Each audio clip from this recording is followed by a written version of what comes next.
Ang Diyos kapag tumugon sa ating panalangin ay laging nakabase sa kung ano yung tugma sa pangangailangan at hindi lang doon sa kung ano o sino yung gusto. Itong madalas na dahilan kung bakit may mga pagkakataon na hirap ang tao na tanggapin ang kalooban ng Diyos dahil may mga pagkakataon na yung gusto ay hindi tugma sa pangangailangan o kaya yung tutugma naman ay hindi mo gusto. Totoo ito kahit sa mga relasyong kinabibilangan natin. Isa sa mga maituturing na kailangan sa buhay ay yung mga tamang kaagapay. Siyempre, pag may kaagapay ka ay may mararating o maaabot ka na dati-rati hindi mo namang kaya. Yung bang mas na-maximize mo ang potential mo dahil sa mga kaagapay na ito.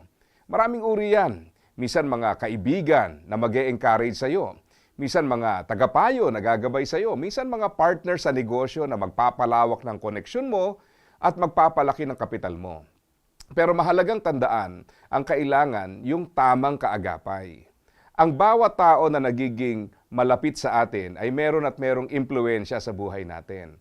At kapag hindi tama ang impluensya, malalagay tayo sa sitwasyong hindi kaaya-aya. Ilan sa mga palatandaan ng maling relasyon ay ang mga sumusunod. Nasasabi mo na ba yung, alam ko namang mali at hindi pwede pero hindi kasi ako makatanggi. Yan. Ibig sabihin yan ay nape-pressure kang gumawa ng hindi tama dahil sa mga maling pamantayan ng mga taong binibigyan mo ng impluensya sa iyong buhay. Ganun daw kasi ang kalakaran. Hindi daw kami kikita pag hindi namin ginawa yung hindi tama. O isa pa yan. Ibig sabihin, ang hangarin ng inyong kasama ay kumita kahit na ito ay labag na sa tamang pamantayan. Baka kasi kung ano sabihin nila pag tumanggi ako. O yan pa. Kapag hindi na sinasaalang-alang ang tamang values mo at parang lagi kang pressured mag-compromise, alam mo na hindi okay yan.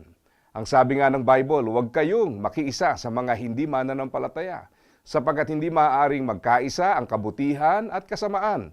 Gaya ng liwanag at dilim, hindi rin sila maaaring magsama.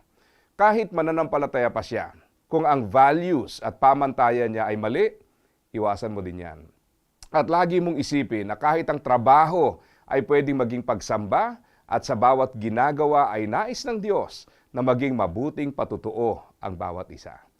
Hinirang tayo ng Diyos upang maging mabuting impluensya at ang layunin ng buhay ay hindi lang ang kumita kundi ang magparangal sa Diyos sa lahat ng ating ginagawa. Kaya lagi mong piliin ang tama at asa ka pa.